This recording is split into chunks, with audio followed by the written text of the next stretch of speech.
Shalom, selamat pagi, selamat bergabung di Menara Doa Pagi. Mari sama-sama kita masuk dalam penyembahan. Percayalah di dalam hadirat Tuhan ada kekuatan, ada ketenangan, ada kedamaian, ada pertolongan Tuhan, ada hikmat dan solusi. Mari kita menyembah Tuhan Yesus. Hanya Tuhan Yesuslah penolong kita.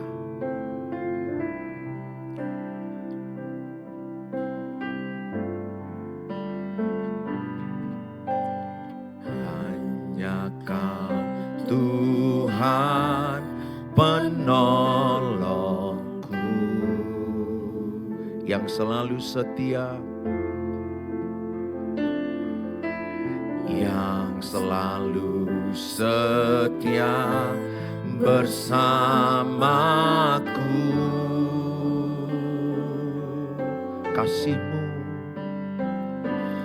Kasih-Mu yang sanggup mengubah kehidupanku. Sungguh ku berserah, sungguh ku percaya kuasa-Mu terlebih besar. Tuhanku terlebih besar. Tak pernah terlambat janji-Mu ya Tuhan menolong hidupku. Kuasa-Mu terlebih besar. Tuhanku terlebih besar. Tak pernah terlambat janji-Mu ya Tuhan pulihkan hidupku. Hanya Kau Tuhan penolongku. Hanya Kau Tuhan penolongku yang selalu setia, yang selalu setia bersamaku.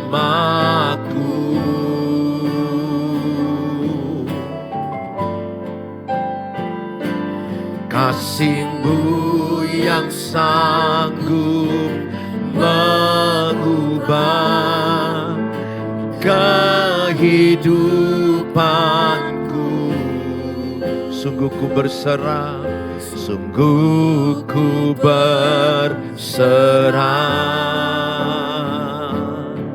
sungguh ku percaya kuasa-Mu terlebih besar. Tuhanku terlebih besar. Tak pernah terlambat janji-Mu ya Tuhan menolong hidupku. Kuasa-Mu terlebih besar. Kuasa-Mu terlebih besar. Tuhanku terlebih besar. Tak pernah terlambat janji-Mu ya Tuhan pulihkan hidupku. Kuasa-Mu terlebih besar. Kuasa-Mu terlebih besar. Tuhanku terlebih besar. Tak pernah terlambat janji-Mu ya Tuhan menolong hidupku. Kuasa-Mu terlebih besar. Kuasa-Mu terlebih besar. Amin. Tuhanku terlebih besar. Amin. Tak pernah terlambat janji-Mu ya Tuhan, pulihkan hidupku. Tak pernah terlambat, tak pernah terlambat janji-Mu ya Tuhan, pulihkan hidupku. Tak pernah terlambat, tak pernah terlambat janji-Mu ya Tuhan, pulihkan hidupku. Mari kita tetap cinta dan setia kepada Tuhan. Apapun yang terjadi dalam hidup kita, percayalah terlalu banyak kebaikan Tuhan yang akan mendatangi kita hari ini dan ke depannya. Tetap cinta, ku tetap cinta, walau badai datang menerpa, ku tetap cinta, ku tetap setia, ku tetap setia, ku tetap setia. Walau taufan datang menerpa, ku tetap setia. Katakan, ku tetap cinta, ku tetap cinta, ku tetap cinta. Walau badai datang menerpa, ku tetap cinta, ku tetap setia, ku tetap setia, ku tetap setia. Walau taufan datang menerpa, ku tetap setia. Terlalu banyak, terlalu banyak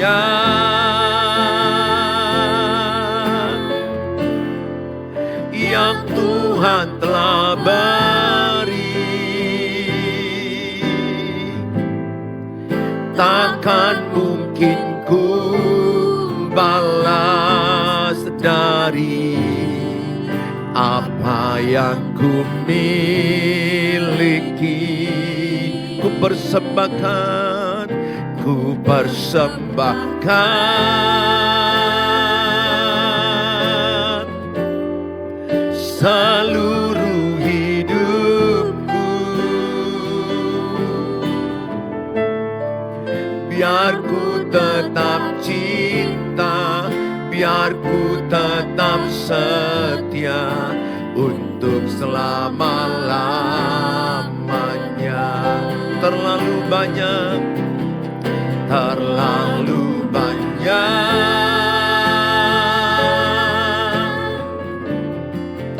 yang Tuhan telah beri.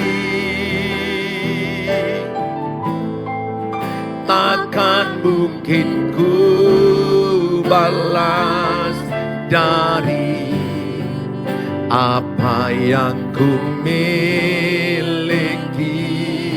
Ku persembahkan, ku persembahkan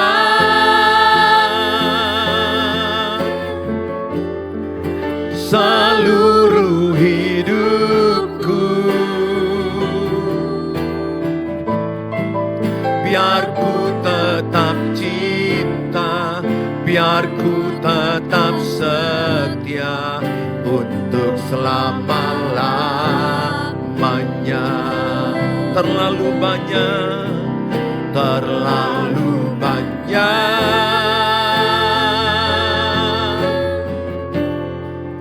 yang Tuhan telah beri,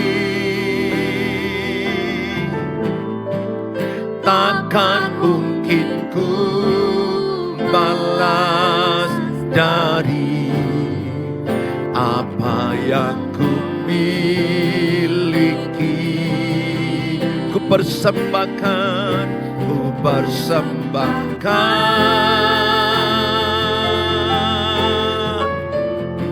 seluruh hidupku, biar ku tetap cinta, biar ku tetap setia untuk selama-lamanya. Biar ku tetap cinta, biar ku tetap setia untuk selama-lamanya. Biar ku tetap cinta, biar ku tetap setia untuk selama-lamanya. Kami persembahkan hidup kami, Tuhan. Kami persembahkan hidup kami. Kami serahkan seluruh hidup kami, Tuhan, di dalam tangan-Mu. Kau Allah yang kami sembah, jadilah rencana-Mu, Tuhan. Terima kasih buat kebaikan-Mu, Tuhan. Terima kasih buat kebaikan-Mu. Terima kasih buat berkat-berkat kebaikan-Mu. Terima kasih buat kasih setia-Mu. Terlalu banyak kebaikan-Mu, terlalu banyak kebaikan-Mu di dalam hidup kami. Kami bersyukur atas segala kebaikan-Mu. Terima kasih Tuhan, terima kasih atas segala kebaikan-Mu. Rencana-Mu indah di dalam hidup kami, Tuhan. Kami persembahkan seluruh hidup kami. Kami persembahkan seluruh hidup kami hanya untuk-Mu, Tuhan. Terima kasih Bapa, kami bersyukur, kami bersyukur. Terima kasih Tuhan, terima kasih. Bapa, Engkau sungguh baik bagi kami. Kasih-Mu melimpah di hidup kami.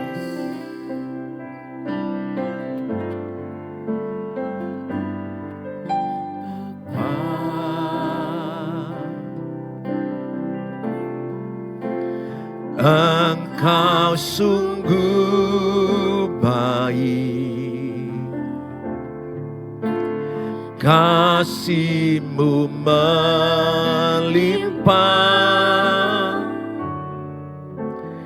di hidupku.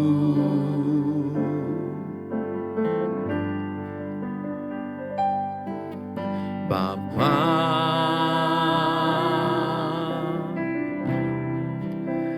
ku berterima kasih, berkat-Mu hari ini yang Kau sediakan bagiku. Bapa, Engkau sungguh baik,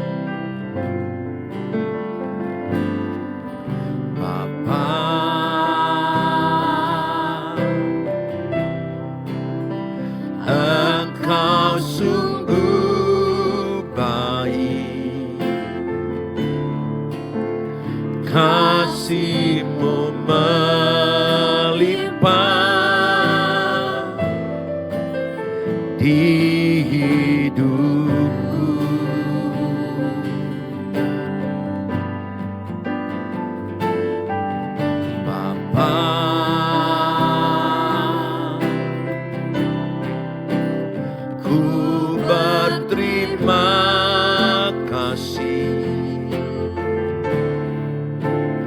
Berkat-Mu hari ini yang Kau sediakan bagiku. Ku naikkan syukurku, ku naikkan syukurku buat hari yang Kau beri. Tak habis-habisnya kasih dan rahmat-Mu selalu baru, selalu baru, dan tak pernah terlambat.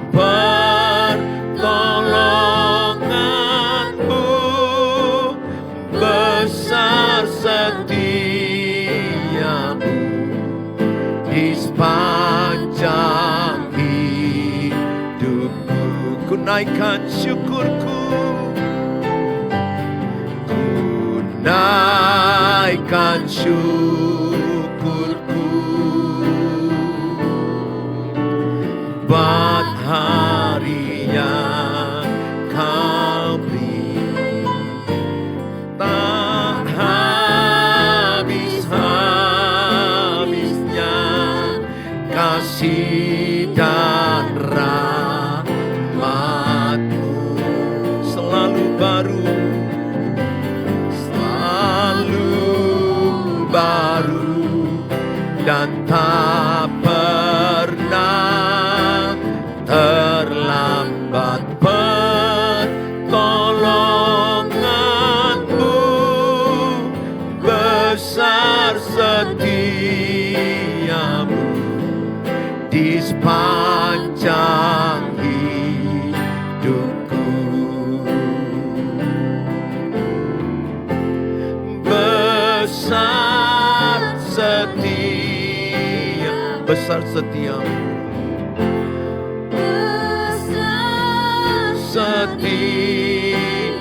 besar setiamu, besar setiamu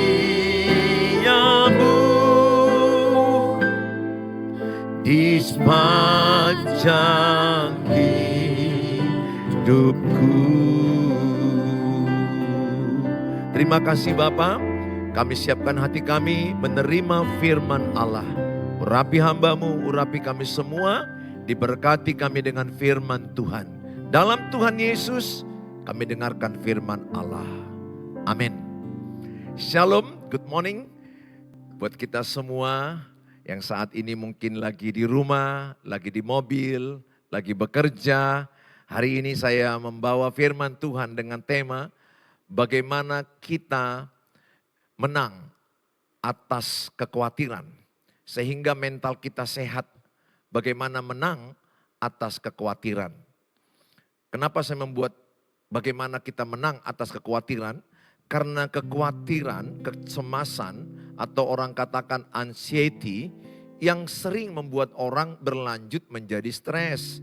Stres membuat orang depresi. Depresi membuat orang bisa mengalami halusinasi, ilusinasi. Makanya ada orang lompat dari gedung tinggi karena dia halusinasi. Dia mendengar ada kalimat yang berkata di otaknya, di pikirannya, lompat dari gedung tinggi, lompat ke laut, lompat ke rel kereta api, lompat. Kalau kau mati, maka engkau selesai masalahmu. Awalnya itu dimulai dengan cemas, anxiety. Cemas naik kepada stres. Stres lama-lama jadi depresi. Depresi yang berkepanjangan lama-lama bisa mengalami yang namanya skizofrenia. Depresi bisa menimbulkan adanya halusinasi, mendengar kalimat-kalimat, pukul dia, bunuh dia.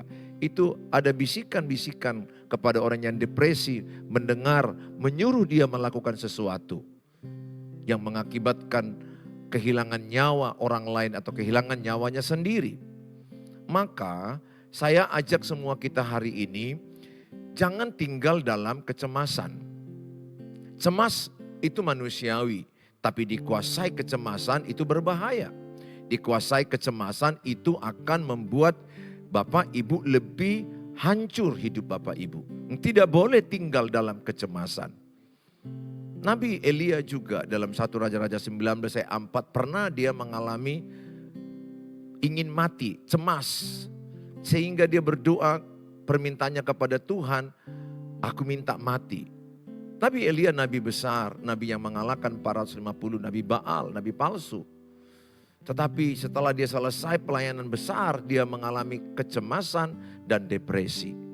Dan kemudian Daud juga mengalami tekanan mental yang berat, di mana anaknya Absalom ingin memberontak kepada dia, mengkudeta dia.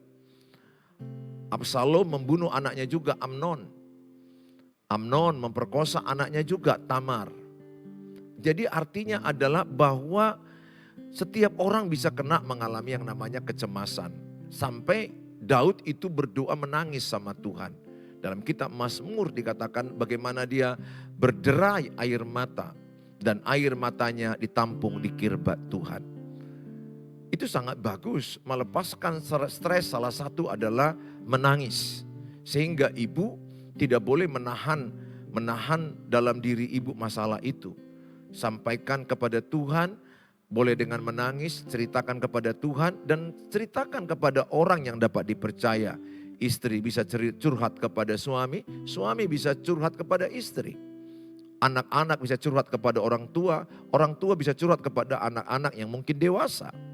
Oleh karena itu kita nggak kuat sendiri, kita nggak hebat sendiri. Nah, bagaimana kita menang atas kekhawatiran supaya mental kita sehat? Satu adalah dikatakan dalam Filipi pasal 4 ayat yang ke-6. Membangun kehidupan doa. Filipi 4 ayat 6 dikatakan serahkanlah segala kekhawatiranmu kepada Tuhan. Dalam doa ucapan syukur. Nyatakanlah segala khawatirmu. Itu dikatakan sampaikanlah segala khawatirmu kepada Tuhan. Jadi Filipi 4 ayat 6 ini Tuhan Yesus menyuruh kita jangan pendam khawatirmu di hatimu sendiri. Jangan simpan kecemasanmu dalam dirimu sendiri. Karena kalau kita menyimpan kekhawatiran di hatiku, kusimpan kecemasan di hatiku, maka aku akan mengalami tekanan hidup. Tekanan hidup akan mengundang stres. Saya stres. Stres akan berlanjut depresi. Depresi akan membuat saya lebih tertekan. Depresi berkepanjangan bisa menimbulkan orang mati bunuh diri. Ada pendeta yang mati bunuh diri. Ada anak pendeta yang mati bunuh diri. Jemaat. Jadi nggak ada yang kebal. Orang kaya. Orang Jepang yang mati bunuh diri. Orang Korea itu bukan orang miskin. Orang yang kaya, punya uang, punya harta. Artis-artis Korea. Kenapa mereka mati bunuh diri? Karena mereka menyimpan rasa takut, cemas dalam hati mereka. Mereka mengalami bunuh diri karena mereka tidak kuat mental mereka. Tidak kuat beban jiwa terhadap netizen yang menghujat, membuli. Jangan main-main dengan orang yang bercerita kepada, mungkin itu anak-anak yang bercerita kepada mama, "Ma, aku stres sekali." Harus ditanggapi dengan serius. Karena stres yang berkepanjangan akan melahirkan depresi. Sehingga sangat penting ketika anak berkata, "Aku stres, Ma." Mungkin dia dibully di sekolah, dibully oleh guru, dibully oleh teman-temannya. Kalau itu disimpan dia, direnungkan dia, dan dia murung, dan dia silent, dia berdiam diri. Jangan heran, anakmu nanti akan mengalami gangguan mental, tekanan mental. Dan bisa depresi berkepanjangan. Dan kalau tidak ditangani bisa berujung mengakhiri hidup bunuh diri. Ini hal yang serius. Sering sekali kita mengabaikan ketika orang berkata, "Aku stres sekali." Baru kita hina dia. "Ah, masa gitu stres? Gak kuat imanmu." Nah, ini yang menjadi toksik, menambah beban kepada orang yang stres. Ketika temanmu berkata, "Aku stres sekali," jangan bully lagi. Gak kuat imanmu. Di mana Tuhanmu? Percuma kau ibadah, percuma kau pelayan. Sehingga dia menyimpan takut dan cemasnya itu sendirian. Yang berakibat dia berkepanjangan dalam depresi. Yang berakibat dia mengalami bisa kematian atau mengakhiri hidup. Oleh karena itu, tidak sama kekuatan mental setiap orang. Ada orang dibully, dia abaikan dengan canda dan tawa. Tapi ada orang dibully, itu direnungkannya. Ketika orang bilang kau jelek, kau misalnya gemuk, kau misalnya mukamu seperti muka apa gitu ya, jelek atau muka hantu, muka begun, tak apa. Kata-kata itu bisa membuat seseorang itu stres, depresi. Apalagi terus menerus kata-kata itu. Tapi ada orang diucapkan kata-kata kau jelek, dia biasa aja, no problem. EGP emang gue pikirin. Dia udah kuat mentalnya sampai di situ. Berarti tidak sama kekuatan mental seseorang. Ada orang putus cinta, putus pacar, pacar yang memutuskan dia gak masalah. Dia move on cepat. Hanya mungkin hitungan 1-2 hari, oke. Berarti bukan dia jodohku, mentalnya sudah kuat. Ada orang putus cinta, merenung. Saya punya pasien, hanya gara-gara diputuskan cintanya, dia minum Baygon. Dan dia berbuih-buih mulutnya dan dia mau mati. Untung cepat dibawa di klinik dan saya tangani. Dan hanya gara-gara pacarnya. Ada yang lebih lucu lagi hanya karena cowoknya tidak menyapa dia malam tahun baru duluan. Rupanya si cewek sudah menunggu ucapan malam tahun baru dari cowoknya. Cowoknya tidak menyapa. Malam tahun baru itu saya dipanggil padahal saya lagi ibadah, lagi doa. Biasa kita orang Kristen kan tanggal 31 malam kan itu jam 12 kita kumpul keluarga berdoa. Nah saya dipanggil, saya udah jumpai anak gadis terkapar di klinik gara-gara dia tidak diucapkan kata selamat tahun baru atau apa kabar. Dia merasa ditiadakan, dia stres dan dia minum Baygon. Itu iblis yang membisikkan di pikirannya, minum Baygon kau mati kau gak berarti. Ingat iblis itu adalah bapak pendusta dan bapak intimidasi. Dia mengintimidasi seseorang supaya dia mengakhiri hidup dan dia merasa tidak berarti hidup, tidak berharga hidupnya. Oleh karena itu saya ajak kita sama-sama, ayat ini berkata, serahkanlah segala khawatirmu kepada Tuhan. Bagaimana kita berdoa kalau kita lihat dalam PowerPoint ini, berseru kepada Tuhan. Kita penting ada berseru kepada Tuhan. Sampaikan pada Tuhan. Itu ada lagu yang diciptakan, yang dinyanyikan ya oleh Melita Sidabutar almarhum. Sampaikan pada Yesus segala beban hidupmu. Sampaikan pada Yesus segala beban hidupmu. Sampaikan, ceritakan, mau nangis seperti Daud silakan. Ceritakan, itu akan menyembuhkan hatimu. Apalagi ke Tuhan Yesus. Maka Tuhan Yesus pasti akan tampung air matamu dan akan sembuhkan luka batinmu. Tetapi perlu juga kita bercerita kepada orang yang mengerti kita, yang bisa kita percaya. Anggota keluarga kita kah? Seorang pendeta kah? Sahabat yang dapat dipercaya kah? Karena sahabatmu itu bisa menepuk-nepuk pundakmu, bisa memberi kau tisu, bisa mendoakan langsung menyentuh tanganmu. Kenapa kita penting cerita kepada orang yang dapat kita bisa lihat? Karena ada ekspresinya, empati dia. Kalau wanita dengan wanita mereka bisa peluk, mereka bisa rangkul, mereka bisa saling berdoa. Bapak-bapak dengan bapak-bapak bisa saling menguatkan. Tepuk pundaknya, kuat bro, Tuhan menolong. Nah coba perhatikan, apakah anak-anakmu, keluargamu, suamimu, dirimu, apakah ada orang yang mau menyampaikan isi hati? Kasihan kalau anak-anakmu itu mendam, murung, nyimpan, silent. Silent is toxic. Saya berdoa di rumahmu ada rasa nyaman, ada rasa damai, nyaman berkomunikasi, nyaman menyampaikan kata-kata. Kolose 4 ayat 6 dikatakan, hendaklah kata-katamu penuh kasih Kristus, supaya orang yang mendengarkannya diberkati, dikuatkan, dibangunkan, disemangati, disukacitai. Itu yang saya lakukan sekarang. Kalau saya berkata-kata, bagaimana kata-kataku itu memberkati keluargaku, istriku, anak-anakku, circleku, lingkunganku. Jadi saya ada Kristus, saya penyemangat. Saya tidak mau jadi toksik kepada siapapun. Saya mau menjadi berkat, kata-kataku berkat, menguatkan, menopang. Yang lemah jadi kuat, yang putus asa jadi semangat. Yang ingin bunuh diri jadi nggak jadi bunuh diri. Yang mau cerai jadi batal bercerai. Oleh karena itu, ayo perhatikan anggota keluargamu, anak-anak SMP, anak-anak SMA, anak kuliah.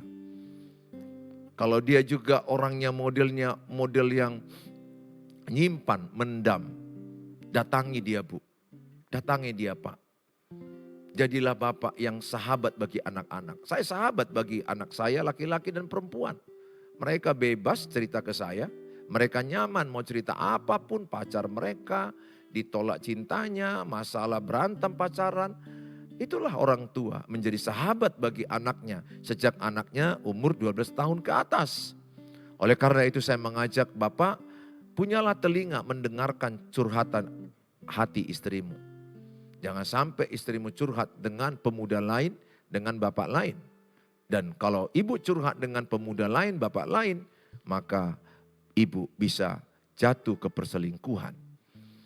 Sebaiknya telinga suami mendengarkan curhatan istri. Telinga ayah mendengarkan curhatan anak-anaknya.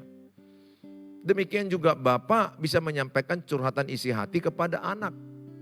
Anak yang dewasa, menyampaikan harapan atau situasi pekerjaan, kesehatan, keuangan. Demikian juga suami bisa curhat kepada istri. Jadi pasutri itu saling menceritakan keadaan mereka. Karena mereka satu mobil, satu meja makan, satu kamar, satu rumah, mereka bisa cerita, menyampaikan. Enak bersuami istri, sebenarnya sangat enak bersuami istri yang saling membangun, saling menguatkan, saling memberkati, saling mendengar, saling mendengar. Tapi sering sekali banyak istri baru ngomong sedikit suaminya marah. Sehingga istri mendam. Ini yang terjadi di keluarga-keluarga saya di YouTube yang sudah hubungi saya. Yang banyak berbicara kepada saya, Pak Pendeta sedikit saya bicara suamiku marah. Kita tanyain kenapa HP pakai password, marah. Kenapa pulang malam, marah. Kita tanyain keuangan, marah. Jadi saya nyimpan terus Pak 5 tahun, 10 tahun. Karena kalau saya sampaikan suamiku meledak. Ada juga suami yang cerita ke saya cerita kepada istri saya, siapa yang menelepon kau tadi, siapa yang menchat kau tadi, kenapa kau hapus, marah. Jadi nggak nyaman. Lama-lama ini bisa berbahaya, letih dalam pernikahan. Sehingga bisa berujung ke perceraian. Menikah itu ngomong-ngomong, saling mendengar. Oleh karena itu saya ajak, mulailah. Siapa di antara bapak ibu yang dewasa bertobat dulu. Bahasa saya, yang waras ngalah. Satu orang harus ada duluan dewasa. Kalau pasanganmu anak-anak sedikit ditanyai marah, seorang ibu tanya sama saya, apa yang saya lakukan Pak Pendeta? Sedikit ditanya marah, sedikit kita ajak ngomong baik-baik, padahal dikasih kopi, dikasih makanan, kita ngomong apa aja topiknya marah. Rumah saya kayak neraka Pak Pendeta. Lebih baik aku tidak ngomong sama dia. Ibu itu curhat ke saya. Kusimpan semua cerita pahit ini. Ibu akan sakit. Mentalmu akan sakit. Iblis akan masuk ke dalam mentalmu yang sakit. Itu merusak jiwamu. Sehingga bisa stres dan depresi berkepanjangan. Dan berbahaya. Kalau suamimu tidak bisa diajak berkomunikasi, pesan saya, ceritakan kepada Tuhan Yesus. Kedua, mungkin kepada putrimu, putra yang sudah cukup dewasa, matang. Yang anak-anak jangan ceritakan persoalan rumah tangga yang tidak bisa diterima di level anak. Tidak semua anak-anak kuat menerima masalah suami istri. Kasihan. Jadi makin stres nanti anak-anakmu kalau kau menceritakan dan kau terlalu dini melibatkan anak-anakmu terhadap persoalan papa mereka. Lihat usia mereka, kalau masih di bawah 17 jangan. Kalau di atas 17, 20, 25 udah usia mulai matang, cara berpikir dewasa, oke lah. Masih bisa cerita untuk berbagi rasa, saling mendoakan. Tapi kalau masih kecil, TK, SD, udah jangan ceritakan. Kasihan mereka. Mereka tidak kuat. Bahkan jangan ajari membenci papanya. Papa juga jangan ajari membenci mamanya. Ini ada yang menghubungi saya. Suami saya mengajari anak saya benci sama saya. Sampai sekarang anakku melawan saya. Saya bisa bayangkan rumah itu seperti apa. Anak jadi benci kepada mama. Katakan mama punya salah, mama punya kelemahan, mama punya dosa. Tidak semestinya ayah mengajarkan anak-anaknya benci kepada mamanya. Tidak semestinya mama mengajarkan anak-anak benci kepada papanya. Ini fakta, ini yang terjadi. Mereka tersesat, keluarga yang tersesat. Makanya saya terus berteriak, menyampaikan lewat YouTube ini. Supaya Tuhan tolong keluarga yang sakit mental ini. Sakit mental ini artinya tidak nyaman lagi berdiskusi. Tidak enak lagi berkomunikasi. Ada yang pendiam, ada yang meledak, ada yang pukul pintu, ada yang pukul meja, ada kata binatang, ada yang histeris. Saya pernah mengalami itu, saya pernah. Sudah lama saya pernah mengalami itu.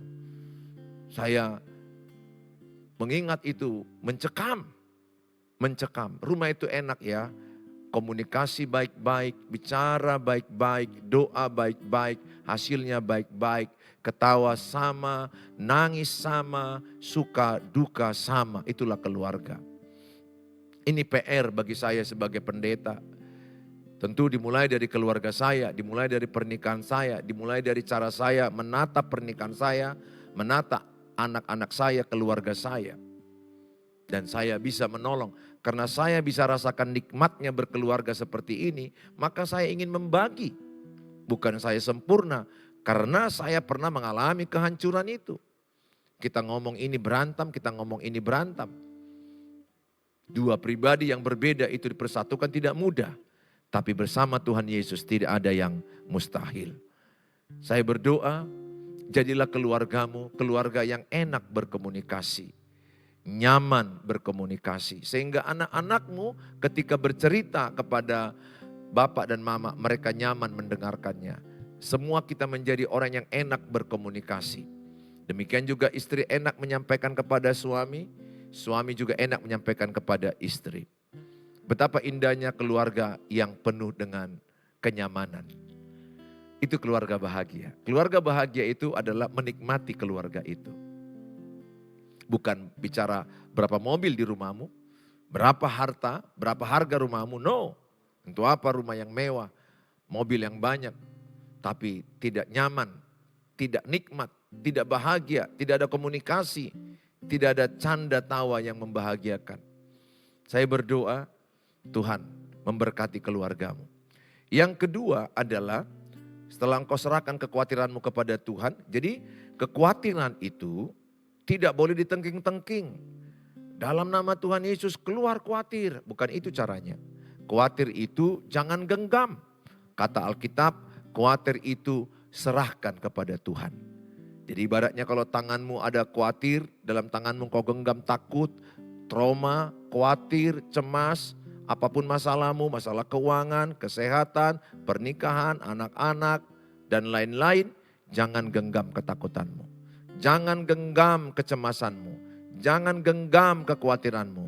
Serahkanlah. Serahkanlah artinya apa? Tanganku kubuka. Ku lepas. Rilis. Serahkanlah kepada Tuhan. Ketika ku lepaskan kepada Tuhan, aliran darahku enak. Aku lega.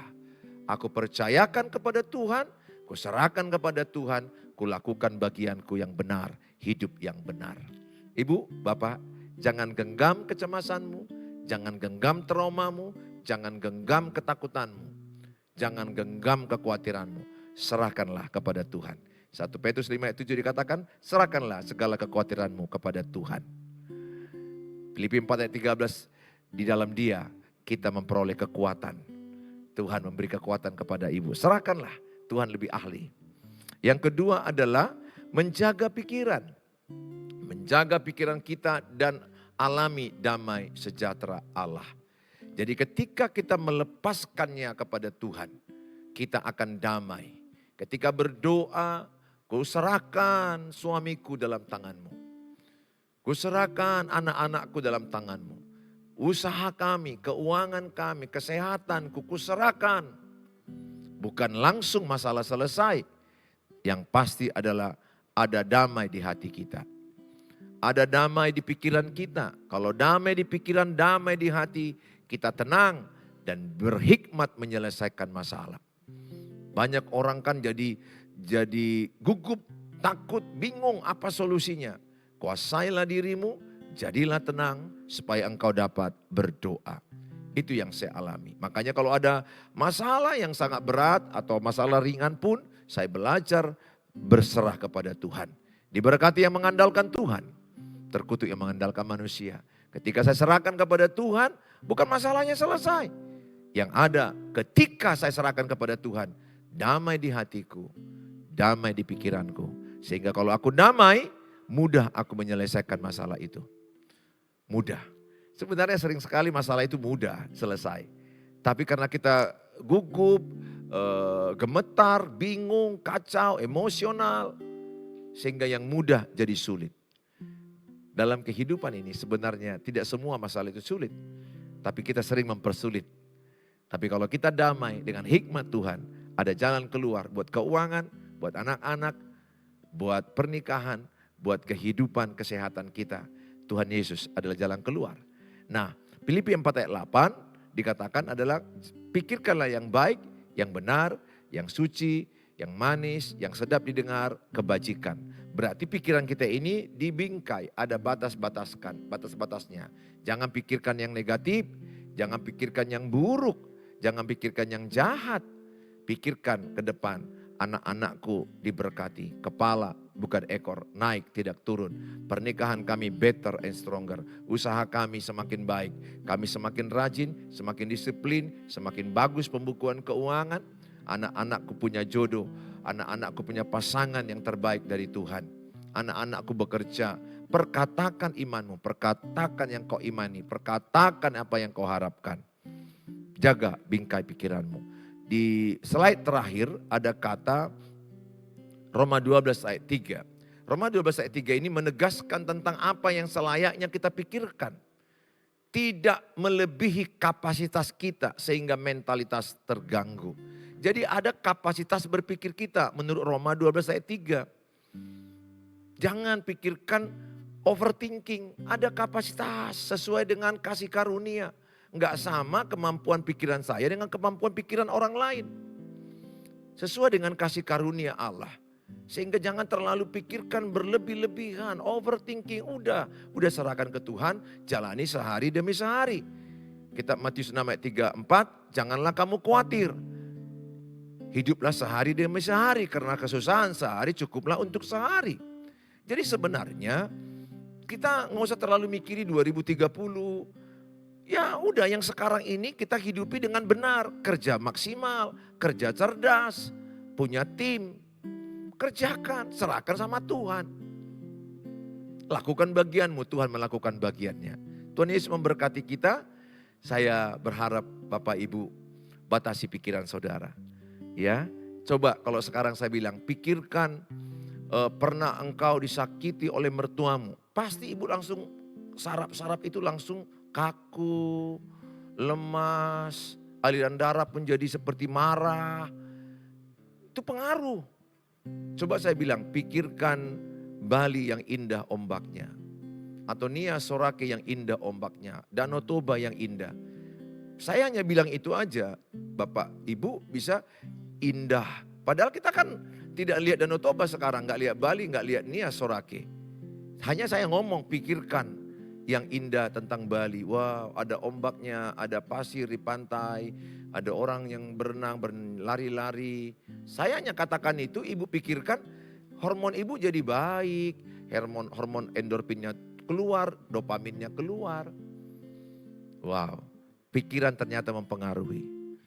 Ya, pikiran menentukan seluruh hidup saudara. Pesan saya sebagai hamba Tuhan, jaga pikiran saudara. Apalagi mau tidur, pikirkan yang baik, yang benar, yang suci, yang manis, yang sedap didengar. Pikirkanlah semuanya itu. Karena pikiranmu akan menarik semua tubuhmu. Tuhan Yesus memberkati. Kalau Bapak Ibu terberkati dengan tayangan ini, share-lah kepada banyak orang, keluarga-keluarga, grup-grup WA. Supaya mereka jangan tinggal dalam kekhawatiran. Supaya mereka tidak tinggal dalam kecemasan. Karena ada Tuhan Yesus yang menjamin hidup kita. Tuhan Yesus memberkati kita, mari kita berdoa. Bapa di sorga, dalam nama Tuhan Yesus, hamba-Mu berdoa kepada umat-Mu yang menyaksikan tayangan ini. Dimanapun mereka berada, berkatilah mereka. Kuatkanlah mereka. Terlebih setiap kami jangan tinggal dalam kekhawatiran. Kami tidak mau tinggal dalam kecemasan. Kami tidak mau tinggal dalam ketakutan. Karena kami beriman kepada Tuhan Yesus. Kami percaya orang beriman dipelihara Tuhan Yesus.